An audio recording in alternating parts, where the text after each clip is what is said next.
Like, this sham impeachment was so embarrassing. And they literally were using sources who were Russian intel to try to get Joe Biden with lies. They put out press releases that were had spelling errors and were factually wrong, and it seemed like they were written by Cartman from South Park. It was this they had no evidence. They spent hundreds, thousands of man hours and resources on this sham impeachment. And I don't feel like it got the attention it deserved, just how shameful the whole process was and continues to be, actually, because it's not over.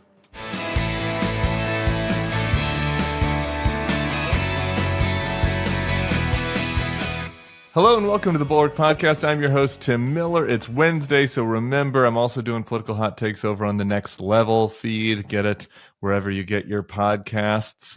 But our guest today, I'm very excited about. Nationally syndicated op-ed columnist for the Washington Post. His most recent book was published yesterday, Fools on the Hill, The Hooligans, Saboteurs, Conspiracy Theorists, and Dunces Who Burned Down the House. It's Dana Milbank. I thought my subhead of my book was obnoxious, but that one is really, you just really go for it. I wanted to leave people guessing as to where I might land on the subject. Dunces. Yeah, I went with the Republican Road to Hell, which always tickles interviewers. We have the same subtlety, yeah. But dunces and hooligans I like. Well, thanks for coming on the pod. I want to spend most of the time here today talking about the House GOP because there's a lot there, and it does sometimes fall out of the radar because of what's happened on the top of the ticket. Right. There's so much crazy you can't even concentrate on it all. Exactly. So I do have one Donald Trump item though I do have to start with before we get to the House. I was reading Politico this morning and I got my dander up, and there was an article about how people around Trump are concerned that he's not focused. Steve Wynn, the advisor. Now, this isn't noted in the Politico article, but for our listeners, you should know that Steve Wynn was a serial sexual assault, allegedly committed serial sexual assault. People that worked for him in Las Vegas. He's still in good standing in the Trump inner circle, though, and apparently that doesn't merit mention in this article. But Steve apparently told Trump that you're off message, you're distracted, it isn't helping, and you should focus more on policy. How are we still doing this, Dana? Yeah, no. And I bet now Trump will hear that. It'll go take it to heart, and it'll totally do the trick. We had a piece in the Post last week saying whatever was left of Trump's discipline is completely gone, which I totally agree with. I just think it probably could have been written several months ago.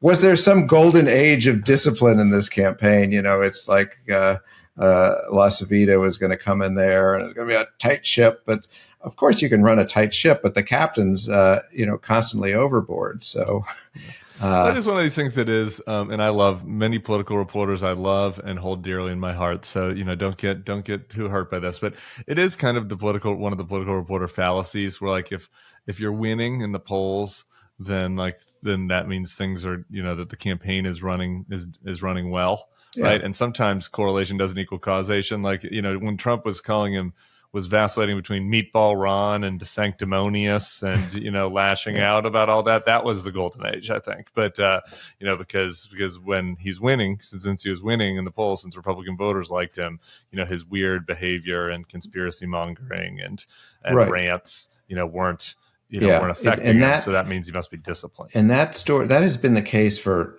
as long as I can remember. There are various ideological biases in the press. The biggest bias is towards the polls. If you're up in the polls, you walk on water. And if you're down in the polls, they're going to find a causation for that in whatever reporting they can do. I mean, this is why Biden got such awful press. I don't think it was like some personal animus towards Joe Biden. Like, how could you have that? It was that he was doing poorly because he looked old and doddering. Yeah. He's just getting crushed, and so that is Yeah. then you have to backfill that with reasons. I do think that's right. I get frustrated. I get frustrated with the stories about the fact Well, I'm that sorry your dander is up. I'll see if I can Gosh, calm it back down if at all possible. I don't think our topic today is going to calm me back down, but at least you're clear eyed about what's happening in the House, and that's like, well, if only Mike Johnson would pivot back to the issues, then things would be really right. If Steve Wynn really would well. just have one little conversation with him, I think it would all be fine. Yeah, I think that he would resolve the James Comer problem and everybody else. Okay, let's just take the biggest picture of the book, just so people understand like what the conceit was, and then I want to go through several of the items. But what was the purpose here in focusing on this House GOP class of 2022? Well, I made a gamble. It was actually even before the election. I just saw this incredible lineup of candidates. You remember the woman who said they were alien lizards controlling the government, and she hit her ex-husband with an alarm clock and tried to run over the other ex-husband with an alarm clock. Then there was the guy in Ohio who painted his whole lawn with 250 gallons of paint into a big Trump banner. I said, these guys are going to be interesting. And the ones who made it, I mean, I had high expectations. They exceeded all expectations. We didn't, I just had one line about some guy named George Santos back then. And turns out he was a gift that gave for an entire year. So I had a feeling, because of the exotic characters and because we've been seeing it, through the Trump era, year after year, you'd get a few more exotic characters and a few more of the sort of grown-ups would leave. And, as I said, I had no idea quite how bad they would be. And now we can sort of run the numbers, and they are on course, and there's not a whole lot of time left. So we're pretty sure of this, to be the least productive Congress since 1860. When the Union was unraveling. So at least they had an excuse for being a do-nothing Congress. I mean, that is truly historic. So, I didn't know this would be the Congress that would kick out the Speaker midterm for the first time in history, that would impeach a cabinet officer for the first time in 150 years on specious grounds, would shut down the House for 22 days as they defeated candidate after candidate. They would have McCarthy's 15 ballots, and just all the mayhem and madness, the fisticuffs in the caucus meetings in the basement, the hurling of obscenities at each other, insulting each other's private parts, and of course the lunacy of the Biden investigation and the weaponization panel. That it didn't. The conservative commentators were panning it to say, "Come on, please give us something, guys," and they came up with nothing but like Ron Johnson's conspiracy theories with an assist from RFK Jr. and Tulsi Gabbard. Yeah, I want to get back to the impeachment, but I just, there are a couple of news items this week that I think are that draft well with your book, and with regards to the Do Nothing Congress. I was reading an article in Notice this morning, and it quotes several members of the House GOP, and you've got Bob Good saying, from Virginia there, on every significant piece of legislation, we have surrendered to the White House and to the Democrat-controlled Senate. We don't have anything to show for having to control the House for 2 years. So that's supporting your thesis. Mm-hmm. Then you had Chip Roy and James Comer pushing back on that, saying that simply keeping the government funded, passing GOP messaging bills, and exercising some oversight through committees are achievements for the party in a divided government. I love that, like this sort of fight there. You have the wing of crazies that are like, we haven't advanced our crazy nonsense, that there's no chance of advancing. Yeah. And then you have the other crazies that are like, actually doing nothing is a victory. There's nobody in the conversation that's like, I don't know, maybe we should try to compromise with Democrats on some things and, try to actually achieve results working with the other party. Like that faction doesn't seem to be existing in the conversation. No, and the fascinating thing about that Chip Roy quote is he's done a total flip-flop on whether, he was the guy who stood up and said, one thing, I want my Republican colleagues to give me one that I can go campaign on and say we did. And of course, they haven't done anything since then. So now he said, okay, well, actually, I'm pretty good with this, doing nothing at all. One of my favorite parts was just this long compilation of self-loathing quotes from House Republicans about themselves. Like, you don't have to take my word for it. Like, how often do you get to say, I agree totally with Marjorie Taylor Greene. Our Republican House majority has failed completely. Maybe she believes that for different reasons. But yeah, I mean, nobody has been more savage on House Republicans than House Republicans, including the current Speaker of the House, who says he spends half his time as Speaker and half as a mental health counselor. Yeah, I have more from Mike Johnson. While you mention it, though, I had a couple favorites of the House Republicans on House Republicans. This is Mike Lawler from New York. When you keep running lunatics, you're going to be in this position. Here's Tony Gonzalez out of Texas. Again, for listeners who are not familiar with Tony Gonzalez, this is a Republican member of the House, Tony Gonzalez. I work with some real scumbags. These people used to walk around with white hoods at night. Now they walk around with white hoods in the daytime. That's worse than people say we have TDS at the Bulwark. I mean, that's worse than what you'll hear at the Bulwark most days from a sitting Republican congressman. And you wonder why they're throwing punches. Why McCarthy gives Tim Burchett the kidney punch from behind, and they go after Gates on the House floor. They were in fisticuffs in the caucus room as well. It's interesting because if you look at the true crazies, let's take that a proxy for that is maybe the House Freedom Caucus. There's only about 40 of them. The problem is the vast majority of the caucus are cowards. So 2/3 of them voted to overturn the election even after the insurrection on January 6th. Did they all believe that? No, I'm sure they didn't. But at some point, it doesn't matter whether they believe it or not because they're too afraid to stand up. So they wind up letting the cowards run the show again and again. Well, and this is another insight on that group, like the crazies versus the cowards versus the people that are trying to responsibly govern, but aren't standing up to Trump to the degree that I would like them to, but behind the scenes are trying to at least do some legislating.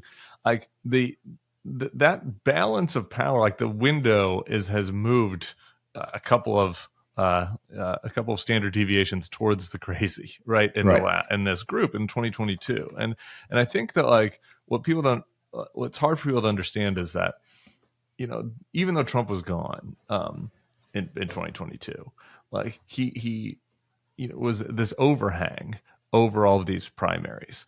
And so the types of people, the Mike Gallaghers of the world, the types of people that accomplished something in their lives, maybe they were in the military or they're a community leader, or a business leader in the community, they weren't volunteering to run in 2022 as Republicans because they didn't want to do what you had to do unless you're totally shameless like Dave McCormick in Pennsylvania. If you're a normal business guy, you don't want to have to go down to Mar-a-Lago and suck up to Trump and pretend that Haitians are eating dogs. You don't want to have to do that. So you don't. Right. So there's no supply of those people running. And I think that the party has self-selected a lot of these crazy people that you profile in the book. Right. And that's why you mentioned Mike Gallagher was essentially drummed out. Even a guy like Ken Buck, I mean, you don't get a lot more conservative than Ken Buck was drummed out for daring to say, hey, guys, you're being a little nutty here. Gone. There's no room for him here. And Ken Buck is a prime example for me because I'm from Colorado. And so in 2010, I was still working in Republican politics then, and I was always kind of talking with Colorado people about maybe I'd go home and work on a campaign back at home. I hadn't worked on one since my very first campaign in 2002, and which was a win. I didn't have any wins after that, so I like to mention my wins when they happened. But in 2010, that guy that I'd worked for, Bill Owens, his lieutenant governor was Jane Norton, who is this sort of just generic Republican, maybe not quite as moderate as Susan Collins, but the kind of generic type Republican that you got during that era. Ken Buck challenged her from the right. Yep. And was a lunatic, and everybody's like, "This guy is insane." No, that's right. He was the poster child for sort of Tea Party extremism, at least from my point of vyu. And now he's the voice of reason. Gets drummed out. You're right. That's how, it just, with each passing election, it just changes and you lose the grownups and the lunatics gain more power. I think it's a structural thing in a way. Of course, the primary, there are 24 competitive seats in the House. The rest of them are strictly decided in a primary. Of course, there's a problem on the Democratic side, but it's not their electorate is there aren't enough liberals to dominate the way the right dominates within the Republican primary. So, and I think Tom Massey from Kentucky said it best when he was trying to figure out what the primary voters wanted. Were they looking for the libertarian or this ideology or that? And he said, no, they're looking for the craziest son of a bitch in the race. And that's the problem.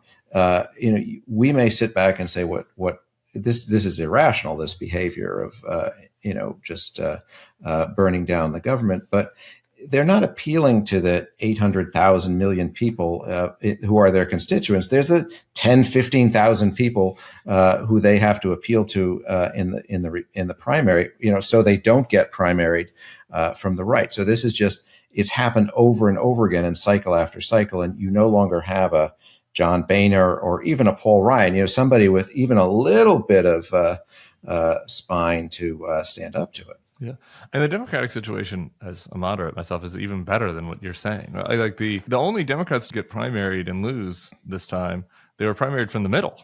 It's Bowman and Bush, right? Like there's not really an example. I guess Manchin retires, but it's not like Josh Gottheimer in New Jersey was like getting primaried by a DSA socialist and losing. Like, I don't know, maybe that'll happen sometime in the future. It has happened. Right. It has happened a couple of times, to Elliot Engel or whatever.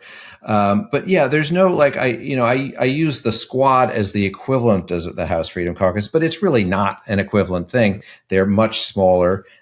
They don't have the same kind of influence, but also they're not as contrarian. I mean, AOC generally goes along with what leadership wants. And I don't think this is because like Democrats are savvier or smarter. It's just a fact of life that there are more moderates in their primary electorate. So you just don't have as much luck coming at people. Like, in certain urban districts you can do that, but by and large you don't win by being the craziest son of a bitch in the race. It's a supply and demand thing. I mean, the Joe Perticone, my colleague, has this yesterday has a newsletter people can check out on thebulwark.com, but he interviewed Jerry Moran, who used to run the NRSC. And Jerry, Jerry should probably take some more responsibility. Certainly there have been some Republican leaders, many, who have not acted with integrity or with the authority that they could have to try to, steer the ship.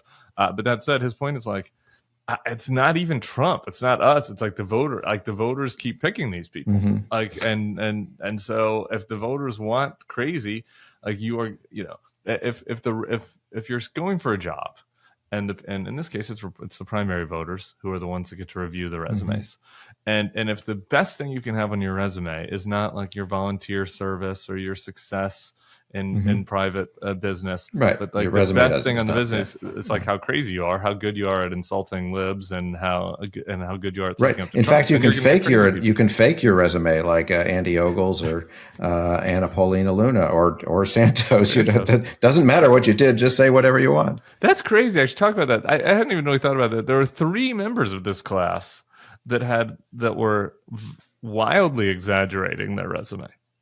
3 that we know of. I mean, there may be more than that. There were also several others on the ballot in 2022 who didn't make it, like the guy who painted his lawn into a Trump banner and made up his military record. It's sort of it's a Trump phenomenon that he can get away with saying whatever he wants. Well, maybe the rest of us can get away with saying whatever we want too. Now, there are limits to this, as we're seeing, for example, in the gubernatorial race in North Carolina, or the certain congressman's payroll on Long Island. But by and large, I mean, Trump has done such a brilliant job at extinguishing any sense of shame from the electorate that I think a lot of others are following in this mold. So you had Santos with, the most brazen lies I've ever seen in my time in Washington. But he turned it around. He did the same thing. The party establishment is out to get me. The media is out to get me. And the party leaders, I mean, they weren't enforcers of any sort of moral or ethical standard. They needed his vote. So you had, I mean, they knew, I mean, Kevin McCarthy has said they knew something was off with this guy, but they figured, all right. And they gave him party money. They made appearances with him. And even after it all came out, they kept him there for a year. And, even on the day after a year when Santos was finally expelled, the House leadership was still fighting to keep him in the position because they needed his vote. At Catholic Charities agencies nationwide, "We are there" is more than a phrase. It's a promise. When storms hit, Catholic Charities is there to help families and communities recover and rebuild. As neighbors age, they lighten their burdens through senior programs and residences that offer a sense of home and all its comforts. As veterans adjust, Catholic Charities eases their transitions with housing, behavioral health services, and job training to help them adjust. Catholic Charities is there, serving millions each year regardless of their faith. Local agencies know that every community is different and has different needs. They put food back on tables at pantries where clients can shop with dignity. They train and place local workers through career development programs that strengthen communities. They unlock doors to new homes and fresh hope, and walk together with clients on the road back to a better life. Help Catholic Charities serve your neighbors in need and make communities stronger. Join them at wearethere.us. That website again is wearethere.us. There's some pretty concerning actual news this week with this group also I think that we should talk about, which we saw at Mike Johnson's press conference. There are two clips from the press conference I want to play you. Let's listen to them back to back. I'm not defying President Trump. I've spoken with him at great length, and he is very frustrated about the situation. His great concern is election security, and it is mine as well. It is all of ours. We are really seriously concerned about this, and we got to do everything that we can to ensure it. Speaker, do you commit to observing regular order in the certification process of the 2024 election, even if Kamala Harris beats Donald Trump? Well, of course, if we have a free, fair, and safe election, we're going to follow the Constitution. Absolutely. Yes, absolutely. Yes. It's kind of ominous. It's a pretty big if in there, and who, if we decide that it was fair, I mean, he's been saying things. I was at that news conference yesterday. He's been saying various versions of this all along, and as I think you were suggesting a moment before, in a sense, he has to do it. He is hanging by a thread. One mean tweet from Donald Trump, he's done. Maybe not done today, but he's, his future as speakership in the speakership is over. The House Republicans did more than any other group to revive Donald Trump. And it wasn't just McCarthy flocking down to Mar-a-Lago. When he was down and out, these guys built him up. They were the first to rally behind him after each of the indictments. And the power he holds over this caucus, is just extraordinary. So when people talk about, Mike Johnson trying to use the 12th Amendment to reject the results and bring it to and allow the House to decide, assuming, like there was Harris won the presidency and the Republicans kept the House. Now, the whole idea is fairly far-fetched and it almost certainly wouldn't work, but I have no doubt that Mike Johnson would try such a thing. This is, after all, the guy who led the legal effort in the House to overturn the results, the legal argument as opposed to the actual insurrection.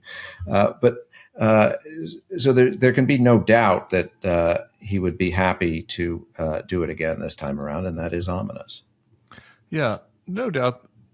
I think let's unpack that, because you before you became a columnist and kind of big man on campus over there, you were a Hill reporter, right? And how this sometimes works, right? Where some of these guys they're saying what they have to say in front of the cameras, but behind the scenes they're talking to you, and the story's a little different. Have you been able to spend enough time with Republicans to get any sense for that? And Mike Johnson did end up kind of doing the right thing on Ukraine. Took him a while. 5 months, but yeah. And so he has a couple of times demonstrated, I don't know, maybe be overstated to say backbone, but a little bit of authority.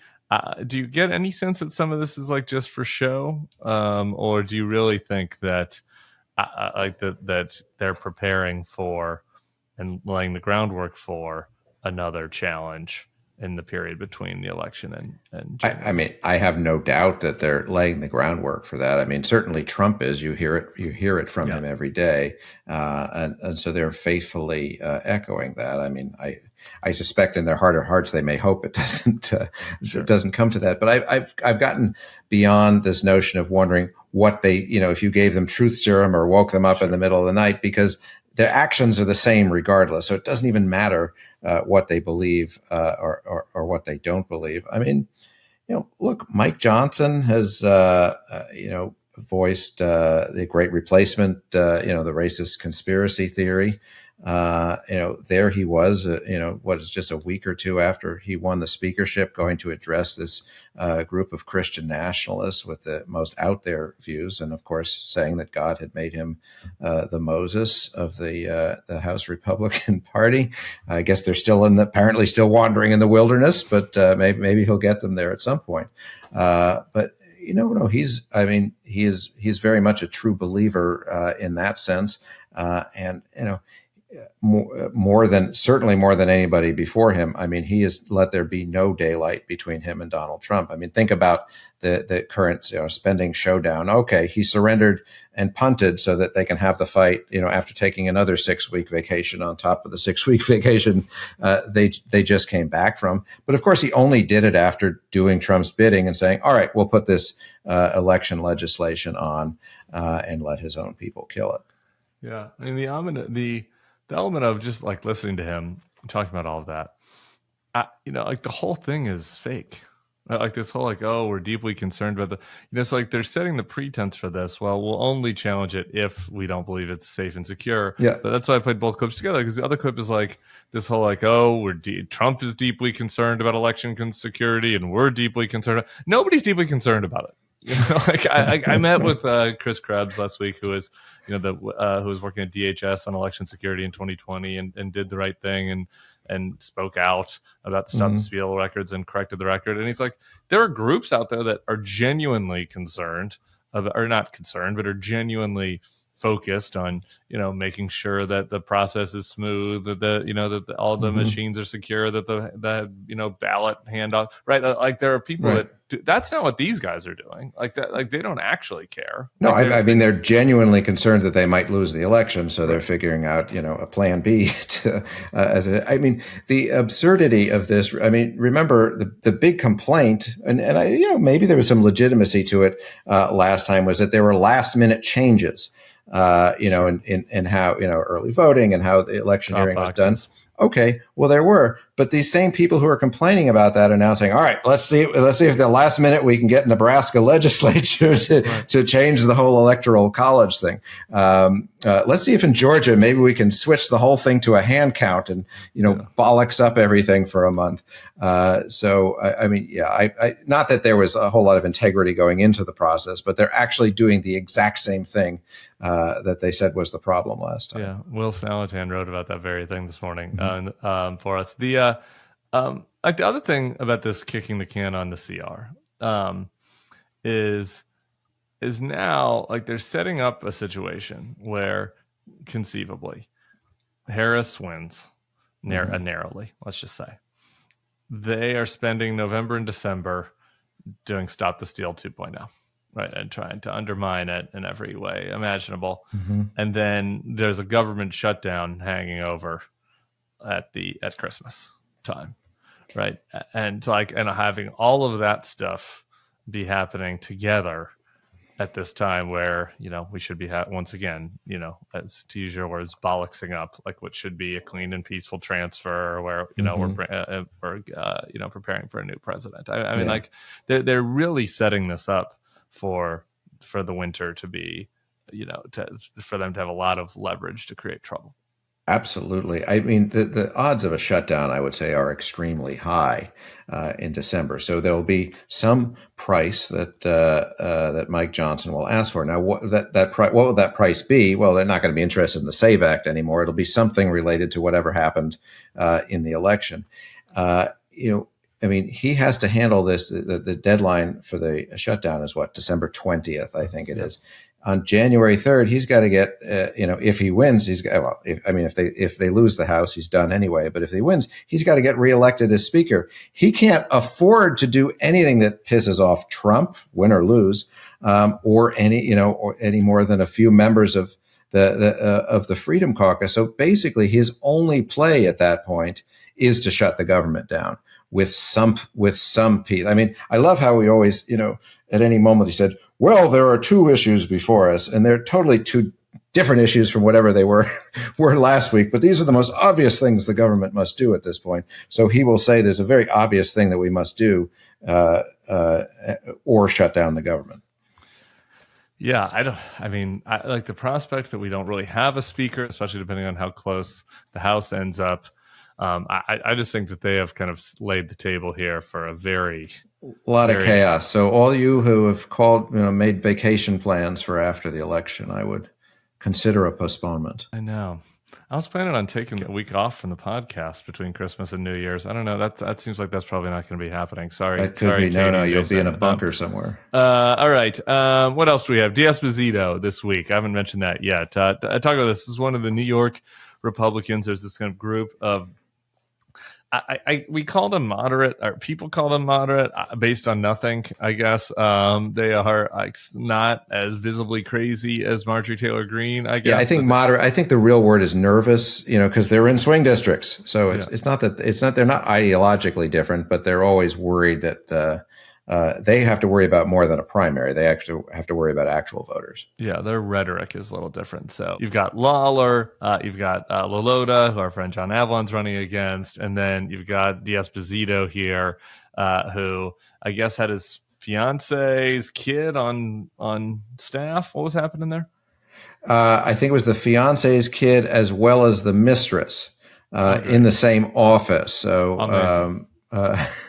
It's potentially problematic, or in an earlier time that would have been a career-ending sort of thing, and now it's just another news cycle. My favorite part about this, of course, D'Esposito was leading the charge to get Santos expelled from the House because of his ethics problems. So here's Santos doing a victory lap on social media with some obscene tweet about what D'Esposito has been doing with his genitals.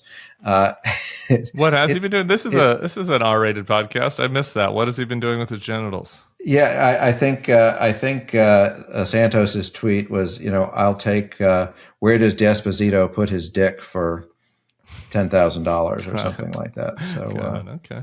Something to that effect. Everyone that's Kitara Ravache, George. Yeah, Santos, no, I'm going to miss him. I mean, it looks like he's going to the pokey for somewhere from 2 to 6 years. We'll find out in February. But at least, if all does go to hell between the election and the inauguration, we will still have George Santos to comment on it. You mentioned, I just want to kind of go through another low light reel of some of these guys that I feel like don't get enough attention. So, we might as well raise their name ID a little bit. Andy Ogles, Tennessee, you mentioned him earlier. I guess he had he did a GoFundMe for a children's burial garden and then just pocketed the cash. It did GoFundMe in that case, and not the burial. And he also sort of made up what colleges he graduated from, suggested he was a police officer, and he hadn't been. The voters were very concerned, obviously, because he's coming back. Heck of a job by the Tennessee GOP there. Then we've got Anna Paulina Luna. I interviewed Whitney Fox, who she's running against, who I think is a little bit of an underdog, but that would be a good campaign to support for listeners that are looking at races. And Anna Paulina, she was what? She was a Turning Point USA activist that got popular on Steve Bannon's podcast. Is that right? And Mike Lindell was very key there as well. She, as my colleagues at the Post wrote about, shall we say, was quite creative in some of her resume too. I mean, I'm very impressed by her record in Congress. I was something at some point she had introduced, I think, 10 pieces of legislation, and like 9 of them were trying to punish Adam Schiff. So she came there for one purpose: to arrest Merrick Garland. Yeah, she wanted to fine and expel and censure Schiff. And then, she was the one who wanted the inherent contempt of Merrick Garland. So not only would they hold him in contempt of Congress, they would actually send the sergeant at arms, hustling down to find the attorney general somewhere and lock him up in a cell in the basement of the Capitol. So, I mean, there's still time left, right? So, I guess. And if you're in Tampa, St. Pete, and you're like, I just want to make sure we've got representatives that are focused on, making sure they're responsive to the issues here. We have a hurricane potentially come in our direction here this weekend. They got to feel nice knowing that Anna Paulina Luna will be there. And right. I mean, if you've got Merrick Garland under lock and key, I think you're going to be okay when the hurricane barrels through. This guy could actually lose. Derek Van Orden. This is a race in Wisconsin. Another one that I'd flagged for people.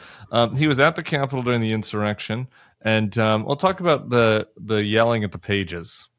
Yeah, I mean, he's got a history of yelling at kids and librarians in his home state and that sort of thing. But he was the one, I think, Punchbowl reported it at the time. These teenage pages from the Senate were down taking pictures in the rotunda, and they got down on the ground, like many people do, to take pictures of the rotunda. And he comes in there late at night, screaming at them to get the fuck up and other things like this, frightening children. Now, he's a rather excitable fellow, but I mean, he's got nothing on Ronnie Jackson for excitement. I mean, Ronnie Jackson will do that to a police officer.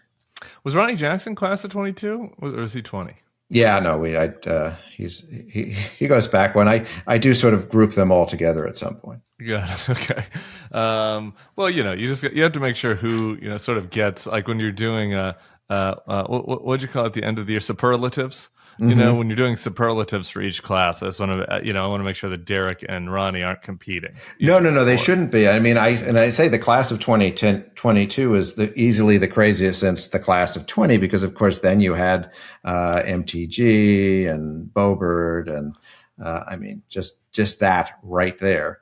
I mean, the only fool in my book that got more mentions than MTG was Kevin McCarthy. I've just spent so much time on my Kevin here that I think we're just gonna give him a pass. It is fun. The saddest thing, if I think that I've ever seen in politics, is this McCarthy getting expelled by his own members, and then rather than just going to like get paid or whatever, going home to California, open an auto dealership. Like he has decided to stay around and like unsuccessfully try to primary all the people that expelled him and like complain and make fun of Matt Gaetz. I mean, sometimes he lands a punch on Matt Gaetz, but like the whole thing is very pathetic and sad. It is a bit sad, right? And he's always like looking for a chance to be a commentator on cable news, and he'll show up. But yeah, he lost in that entire revenge tour. It's easy, I suppose, to pick on Kevin McCarthy, but I will. I mean, I'm not like an Access journalist who gets a lot of scoops, but I did have a very important scoop in here, and that is that he did, in the dark of night, soon after winning the speakership, have a bidet wheeled into the speaker's office so he could have that. This is a man who really likes the trappings of the office. Like each time he had a news conference, he'd go to a different part of the building, and you could hear him on the microphone. And Steve Scalise said, "Hey, boss, this is a really great site." And Stefanik would say, "Oh yeah, no, this is a perfect site. Love this one." So it was all about, I am the speaker and I enjoy the trappings of the job, even if I can't actually.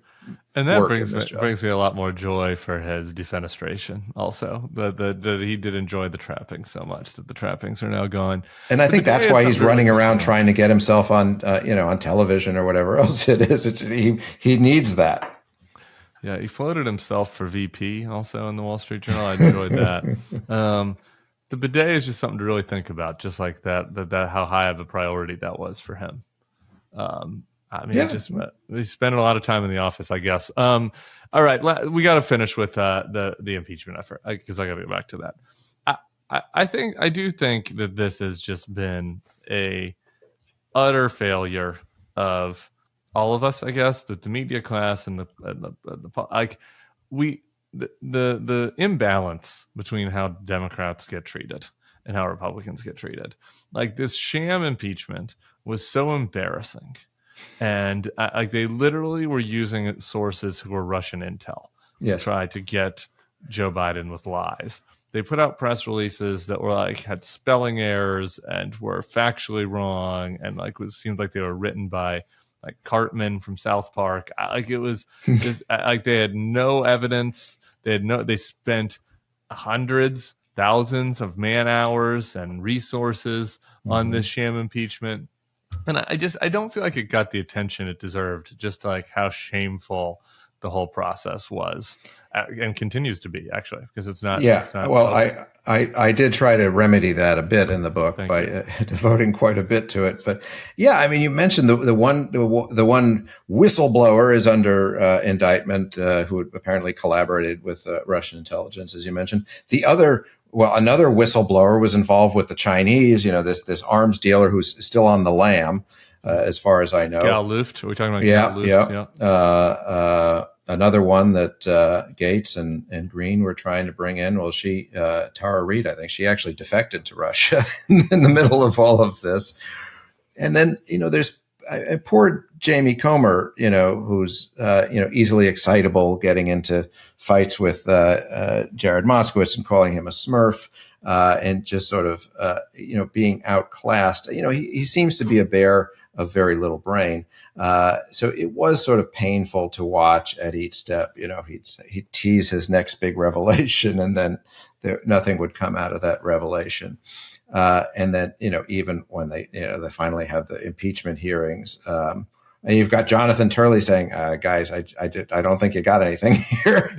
Come on. If you can't get Jonathan Turley to say your case is sound, then and you're a Republican. It's really problematic. But I mean, they did get to show the nude pictures of Hunter Biden, lightly blacked out, but not so much that we couldn't tell what was going on there. So, I mean, right. So they achieved something. They have the president's son's genitals out nudes, there in a hearing room. I guess. I mean, the Hunter nudes were kind of already out there, though. I think that anybody that wanted to see Hunter nude could have already seen it without the help of James Comer. Oh, come on! You're not even going to give him that. I won't. I can't even give him that.